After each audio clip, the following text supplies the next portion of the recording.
खम्मा गणी देवी हुकुम, आइए ना। हम यहाँ मेहमान बनकर नहीं आए हैं, कुछ हिसाब चुकता करना है। ये छोटा घर, छोटी नौकरी, टुकड़ों पर जीना, तुम्हें तो आदत है इन सब चीजों की। अब देव की किस्मत में भी तुमने यही सब लिख दिया। बहुत खुश हो ना? ये कैसी जगह लेकर आई हो तुम हमारे बेटे को वसुधा? किस हाल में रहने लगा है वो? ऐसे तो हमारे घर के नौकर भी नहीं रहते हैं। चंद्रिका, प्लीज शांत हो जाओ प्लीज। तो कौड़ी के डिलीवरी बॉय, तुमने हमारे देश की जिंदगी बर्बाद कर दी वसुधा। चौहान एम्पायर का सीईओ, बिजनेस वर्ल्ड का उभरता सितारा, हमारे बिजनेस का उगता सूरज, तुमने उसे मिट्टी में मिला दिया। हजारों एम्प्लॉइज का मालिक आज दर दर भटक रहा है, एक डिलीवरी बॉय बना हुआ है। दर दर जाकर पार्सल दे रहा है, लोगों के ताने सुन रहा है, बेइज्जती सह रहा है, और इस सब की वजह तुम हो वसुधा, सिर्फ तुम। हमारे बेटे को आसमान से जमीन में पटक दिया तुमने।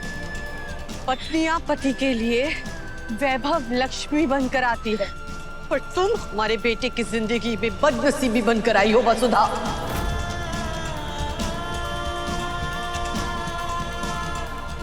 माफ कीजिए देवी हुकुम, समझ के ये हमारे को ना पता था कि। पर हमें पता था, हमें पता था कि देव की आंखों में तुम्हारे मोह की पट्टी बंधी हुई है। उसे सच दिख ही नहीं रहा था, तुम्हारे और उसके बीच का फर्क उसे समझ में ही नहीं आ रहा था। तुमने पाप किया है वसुधा, हमारे सीधे साधे बेटे को अपनी मक्कारी में फंसाने का पाप, हमारे घर के चिराग को छीनने का पाप, और सबसे बड़ा एक माँ से उसके बेटे को छीनने का पाप किया है तुमने।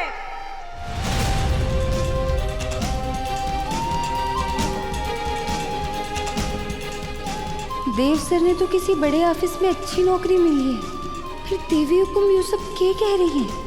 मतलब देव सर ने हमारे को सच ना बताया?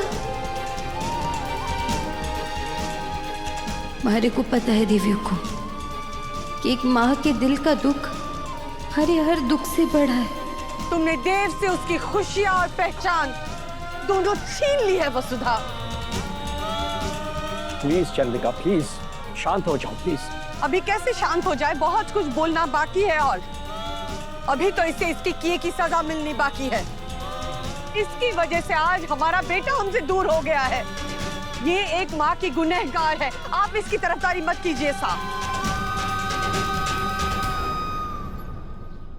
आपका एक एक शब्द हमारे सर माथे पर देवी हुकुम। मैं हूँ आपकी गुनहगार, आपसे झूठ बोलने का बहुत बड़ा पाप किया है मैंने। आप जो भी सजा देवेंगी हमारे को मंजूर है, सर झुका के सुनूंगी, आप जो कहेंगी वो करूंगी, तब भी हमारे पापों का प्रायश्चित नहीं हो पाएगा। प्रायश्चित की तो बात मत करना तुम। तुम्हें तुम्हारे कर्मों की सजा मिलेगी। तुमने हमारी गोद सूनी कर दी है वसुधा, तुम्हारे कर्म तुम्हें यही सबक सिखाएंगे वसुधा। एक माँ की हाय लगेगी तुम्हें, तुम कभी खुश नहीं रह पाओगी। चंद्रिका, नहीं देवी हुकुम, चंद्रिका, चंद्रिका, देवी हुकुम हमारी बात सुनो।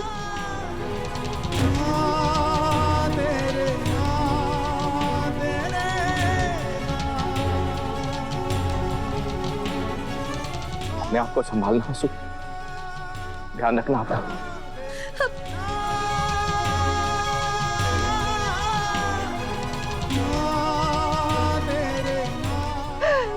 माफ कर दीजिए हमारे को, माफ कर दीजिए।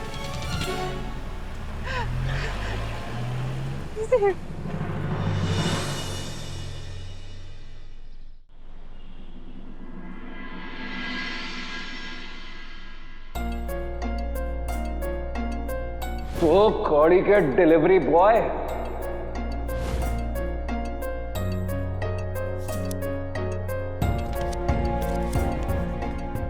जो टिप मिली थी वो तो सब कट गई। मैं बस उसे क्या कहूँगा। सॉरी वसु, तुमसे झूठ बोलना पड़ेगा मुझे कि आज कोई कमाई नहीं हुई।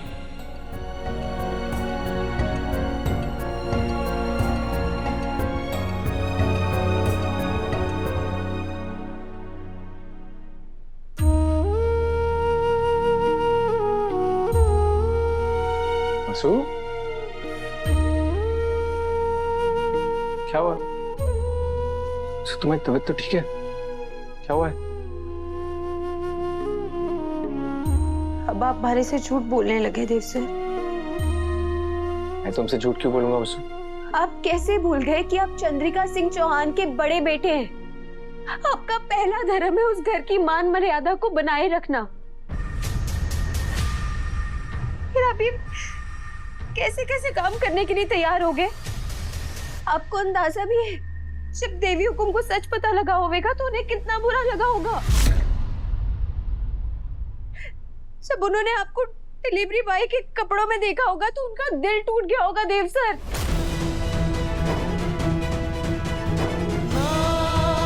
तुम्हें किसने बताया? खुद देवी हुकुम ने। आपकी पत्नी होने के नाते मारे को इतना हक तो है ना कि मैं ये जान सकूं कि मारे पति का कामकाज क्या है। जरूर मारे से ही पत्नी धर्म निभाने में कोई चूक हो गई हो, तभी तो आपको मारे से इतना बड़ा झूठ बोलना पड़ा देव सर।